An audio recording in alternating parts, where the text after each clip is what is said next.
श्रीमद् भागवतम स्कंद प्रथम अध्याय अष्टम महारानी कुंती द्वारा प्रार्थना द्वारा परीक्षित की रक्षा श्लोक संख्या 23 शब्दार्थ अनुवाद एवं तात्पर्य बाई डिवाइन ग्रेस एसी भक्ति वेदांत स्वामी श्री प्रभुपाद। यथा ऋषिकेश खलेन देवकी कंसेन रुद्धाति चीरं शुचार्पिता विमोचिताहं च सहात्मजा विभो त्वयैव नातेन मुहुर्विपद्गणात्। शब्दार्थ यथा मानो ऋषिकेश इंद्रियों के स्वामी खलेना ईर्ष्यालु के द्वारा देवकी श्री कृष्ण की माता कंसेना राजा कंस द्वारा रुद्धा बंदी बनाया गया अतिचिरम दीर्घ काल तक शुच अर्पिता दुखी विमोचिता मुक्त किया अहम च मैं भी सह आत्मजा अपने बच्चों सहित विभो हे महान त्वया एव आप ही के द्वारा नाथेना रक्षक के रूप में मुहुः निरंतर विपद्गणात् विपत्तियों के समूह से। अनुवाद हे ऋषिकेश हे इंद्रियों के स्वामी तथा देवों के देव आपने दीर्घ काल तक बंदी गृह में बंदीनी बनाई गई और दुष्ट राजा कंस द्वारा सताई जा रही अपनी माता देवकी को तथा अनवरत विपत्तियों से घिरे हुए मेरे पुत्रों समेत मुझको मुक्त किया है। तात्पर्य कृष्ण की माता द्वारा कंस की बहन देवकी को उसके पति वसुदेव सहित बंदीगृह में रख दिया गया था, क्योंकि दुष्ट राजा कंस को वही था कि वह देवकी के 8वें पुत्र द्वारा मारा जाएगा। उसने कृष्ण के पूर्व पैदा हुए देवकी के सारे बच्चों का वध कर दिया था, किंतु कृष्ण बाल वध के संकट से बच निकले, क्योंकि वे भगवान कृष्ण के पालक पिता नंद महाराज के घर पहुंचा दिए गए थे। कुंती देवी भी अपने पुत्रों समेत अनेक कष्टों की श्रृंखला से बचाई जाती रहीं, लेकिन भगवान कृष्ण ने कुंती देवी पर कुछ अधिक ही अनुग्रह किया था, क्योंकि उन्होंने देवकी के अन्य पुत्रों की रक्षा नहीं की, जबकि कुंती के पुत्रों की रक्षा की। इसका कारण यह था कि देवकी के पति वसुदेव जीवित थे, लेकिन कुंती विधवा थी और कृष्ण के अतिरिक्त उनका अन्य कोई रक्षक न था। निष्कर्ष यह है कि कृष्ण उस भक्त पर अधिक अनुग्रह करते हैं जो अधिक संकट में होता है। कभी कभी वे जानकर शुद्ध भक्तों को ऐसे संकट में डालते हैं, क्योंकि ऐसी असहाय अवस्था में भक्त भगवान के प्रति अधिक अनुरक्त बनता है। भगवान के प्रति जितनी अधिक अनुरक्ति होगी, भक्त को उतना ही अधिक सफलता प्राप्त होगी। तो यहाँ कुंती महारानी अपनी प्रार्थना में आगे बढ़ रहे हैं और वो याद स्मरण कर रहे हैं कि भगवान आपने मेरे पुत्र को भी मतलब हमको सतत निरंतर हमको आपत्ति आती रही और आप हमको बचाते रहे।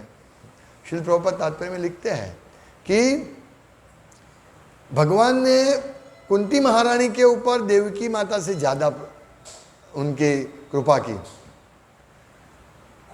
भगवान कृष्ण ने देवकी के उनके आगे जो जन्मे पुत्र थे 6 पुत्र, उनको ही हत्या से रोका नहीं भगवान ने, लेकिन कुंती महारानी के सभी पुत्रों की उन्होंने रक्षा की। क्यों? क्योंकि देवकी को अपना पति था वसुदेव, लेकिन कुंती महारानी को विधवा थी, इसीलिए भगवान ने कुंती महारानी के ऊपर अधिक कृपा की, क्योंकि कुंती महारानी के और कोई आश्रय स्थान नहीं था। प्रभुपाद लिखते हैं इसको समझाने के लिए कि जो व्यक्ति भगवान के ऊपर पूर्ण रूप से आश्रित है और जो भी मुश्किल में गिरा है फिर भी भगवान कृष्ण के पास ही रहते हैं, उनके शरण में ही रहते हैं, तो उनके ऊपर भगवान ज़्यादा कृपा करते हैं। बल्कि प्रभुपाद कहते हैं कि भगवान जिसके ऊपर कृपा करते हैं उनके ऊपर मुश्किलें या ज़्यादा आते हैं। यहाँ निष्कर्ष यह है कि कृष्ण उस भक्त पर अधिक अनुग्रह करते हैं जो अधिक संकट में होता है। और प्रभुपाद कहते हैं कभी कभी भक्तों को ऊपर जानबूझकर भगवान उनके ऊपर संकट दे देते हैं, जानबूझकर। तो भक्तों जब भी संकट होता है तो भक्तों को यही समझना चाहिए कि ये भगवान का अनुग्रह है। ये बहुत महत्वपूर्ण पॉइंट है। आज गुरु महाराज ने श्रील प्रभुपाद का एक कोटेशन भेजा है कि उसमें लिखा है, एक भक्त प्रश्न पूछ रहा है कि क्या हम कृष्ण को हम प्रार्थना कर सकते हैं कि आप हमें फोर्स कीजिए, मतलब बलपूर्वक आपके चरण कमल में लाइए, क्योंकि हमारी ये बद्ध अवस्था है। तो प्रभुपाद के यस, हाँ, आप कृष्ण को विनंती कर सकते हैं। कृष्ण कभी कभी हमको फोर्स करते हैं, हमें ऐसी परिस्थिति में रखते हैं कि हमें कृष्ण के शरणागति होने के अलावा हमारे पास कोई रास्ता ही नहीं रहता है। हाँ, ये कृष्ण की विशेष कृपा है, वो विशेष कृपा है। यस, मेरे आध्यात्मिक गुरु चाहते थे कि मैं प्रचार करूं, लेकिन मुझे अच्छा नहीं लगता था वो। लेकिन उन्होंने मुझे बलपूर्वक, मतलब मुझे बलपूर्वक ये करने के किया, मेरे साथ ये बलपूर्वक किया। वो मेरा व्यक्तिगत अनुभव है। मुझे संन्यास स्वीकारने की कोई इच्छा नहीं थी और प्रचार करने की मुझे कोई इच्छा नहीं थी, लेकिन मेरे स्पिरिचुअल मास्टर चाहते थे। मैं बहुत उसके प्रति लगाव नहीं था मुझे, लेकिन मेरे गुरु ने मुझे फोर्स किया, वो भी हुआ। वो विशेष कृपा है। जब उन्होंने मुझे बलपूर्वक फोर्स किया, उस टाइम मैंने सोचा व्हाट इज दिस, ये क्या है? मैं कुछ भूल कर रहा हूं कि क्या है? मैं असमंजस में था, लेकिन थोड़े समय के बाद मैं समझ पाया कि ये मेरे प्रति गुरु महाराज कृष्ण की ये बहुत बड़ी असीम कृपा थी मेरे प्रति। तो जब कृष्ण किसी को शरणागत होने के लिए बलपूर्वक फोर्स करते हैं, तो वो कृष्ण की ओर से महान कृपा है। लेकिन सामान्यतः वे ऐसा नहीं करते हैं। कृष्ण ऐसा किसी के ऊपर बल नहीं करते हैं, लेकिन वो करते हैं उन व्यक्ति के लिए जो भगवान कृष्ण की सेवा के लिए बहुत ही गंभीर है। यानी जो व्यक्ति भगवान की सेवा करने गंभीरता से प्रयास करता है, तो उसको उसके ऊपर संकट ज्यादा आएगा, ये समझ लेना है हमको। एक श्लोक है ना जो युधिष्ठिर महाराज को कहते हैं कि शनै शनै, जिस भक्त पर मैं अनुग्रह करता हूं उसका मैं धीरे धीरे सब कुछ हर लेता हूं। हरि हरि हरि उनका हर लेते हैं, और फिर उनके पास सब कुछ ले लेने के बाद वो इतनी मुश्किल में आएगा कि सब उनको छोड़ देंगे, और तब उनके पास मेरा शरण लेने के अलावा और कोई रास्ता नहीं होगा। तो ये भगवान फोर्स करते, लेकिन किसको? जो गंभीर है, जो गंभीर है उनको। बाकी जो गंभीर नहीं उसको तो भगवान देते जाओ, उनको दो, पैसा देते हैं, ऐश्वर्य देते हैं, यश देते हैं।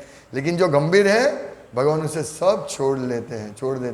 तो हम लोग ऐसे प्रचार करते हैं, तो हम लोग से सब हमारा अपना मुंह फेर लेते हैं कि भाई ये आया, अभी ये हमको सलाह देने आया, सब हमके भाग जाते हैं। तो ये हमको सब छोड़ के चले जाते, तब हमारे पास क्या रहता है? कृष्ण आप ही अभी रक्षा कीजिए।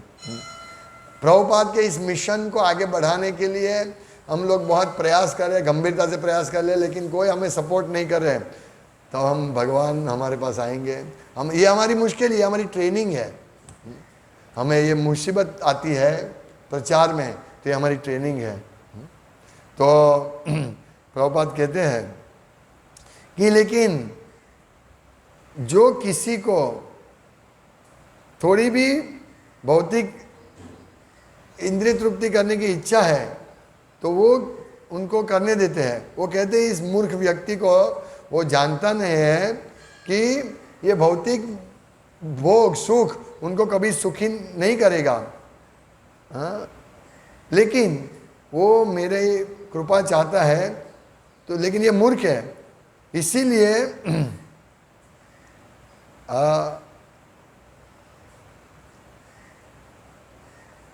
तो भगवान उसको सोचते थोड़ी सी इसकी भौतिक इच्छा है तो इसको भगवान तोड़ देते हैं और उसके ऊपर मुश्किल ही दे देते हैं।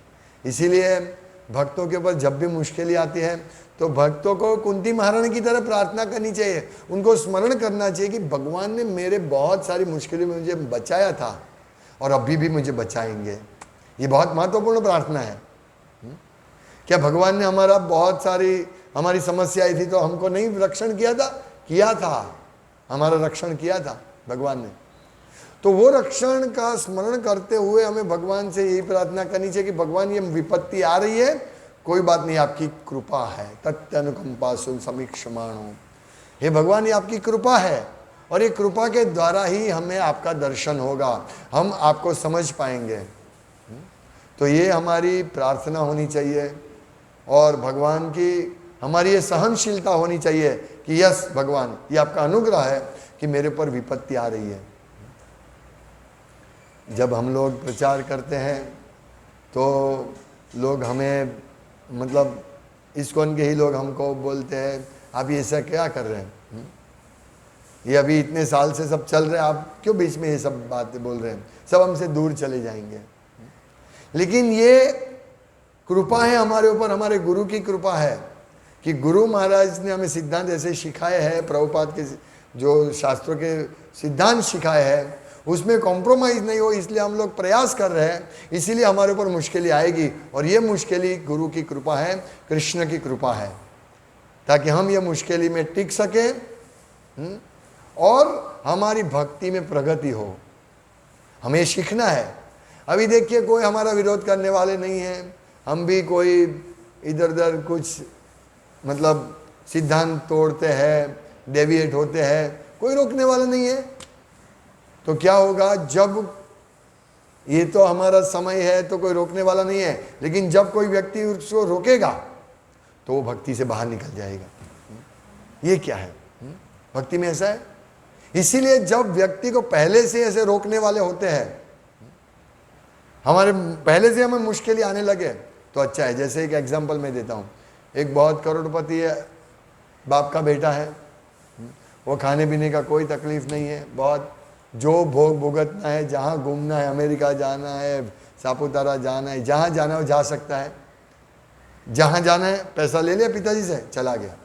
लेकिन वही बेटे का जब अपना पिताजी मुश्किल में आ जाता है, उसके पैसे का तकलीफ हो जाता है, तब वो क्या करेगा, वो बेटा पिताजी मुझे अमेरिका जाना है, बेटा पैसा नहीं है, नहीं मुझे जाना है, पैसा नहीं है हमारे पास, जाना है, तो वो डिफिकल्ट मुश्किल में आ जाएगा, तो वो डिस्टर्ब हो जाएगा।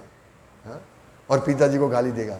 लेकिन जो व्यक्ति का पिताजी इतना पैसे वाला नहीं है तो वो समझ समझ कर पैसा को खर्च करेगा। हाँ? तो जब उसके ऊपर पैसे के ऊपर प्रॉब्लम आएगा तो उसको ठीक है, ये कोई बात नहीं, क्योंकि उसको पहले से ही उसको ऐसी प्रैक्टिस हुई है, उसको पहले से ऐसी ट्रेनिंग मिली है। इसीलिए जब पैसे की मुश्किलें आएगी तो वो ये करेगा नहीं।